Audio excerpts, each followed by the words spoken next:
this looks like my kind of jam. What are we making over here? Okay, so obviously, you know, we're gonna make it a quick version of it, but this is a jambalaya, and I told you, my family's Creole. So I'm gonna show you kind of how we put this together. You already saw what the end result looks like. Yes. So you can see we got some celery, we got some peppers and onions and shallots cooking up here, and this is where your flavor is gonna come from. Right. Now, what I would have done is sauteed this chicken beforehand and then put all this in the pot. In the chicken grease. Exactly. Okay. Exactly. So, you know, sometimes I've done this with a roux, but I didn't do it, you know, with this recipe because I want to make it as light as possible. Okay. So we're going to go ahead and add this chicken back into the pot, as you can see. And I'm sure you've had a lot of jambalayas before, right? I have, and this one, it looks incredible. Right, so we're going to put some sausage in here. So it all just kind of marries in the pot together. And I don't know about you, but I like my jambalaya to the point where I can taste the chicken, I can taste the shrimp, I can taste the sausage in each bite, and it doesn't all taste like the same thing. Right, so that's important to me. That's why I didn't use a whole lot of different seasonings. This is a little garlic powder I'm going to add, but there was already some garlic in there.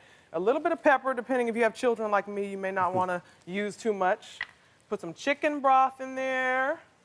Pretty easy to do, right? Very easy. A lot of people will be intimidated by this, but it's not hard at all. I like how you don't overspice it too, because there is flavor in the sausage and in the chicken and everything else. And all of these vegetables, right? So a lot of my cooking, because that's one thing that I do is I season food very well, but you don't really need it when you have all of these onions and celery, and you know, I have two different types. You know, a shallot is kind of like in between a garlic and an onion to begin with. So. And what was that you just put in? I'm sorry, that is tomato paste. Okay. Okay. So then you let this cook down a little bit, and then we're going to add the shrimp last because obviously, you know, shrimp you don't want to cook that long for the texture. So that's a mistake some people make is putting it in too soon. You want to put it in towards the end so that it doesn't overcook and kind of get that rubbery kind of taste. When can I come over?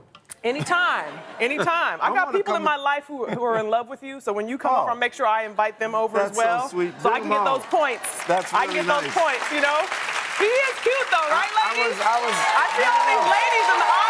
No, this is about you. And I was kidding, but actually I'm kind of not.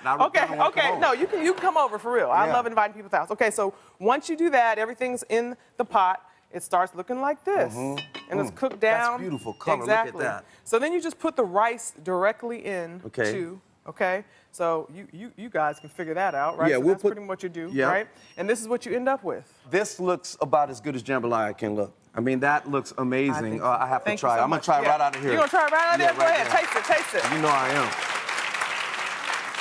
Oh my goodness.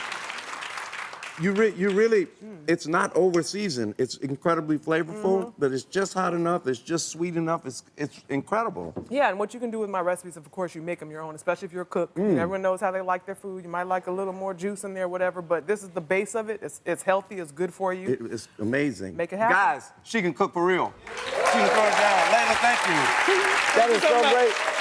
Everybody in my studio audience is going home with a copy of Laila's book, Food for Life.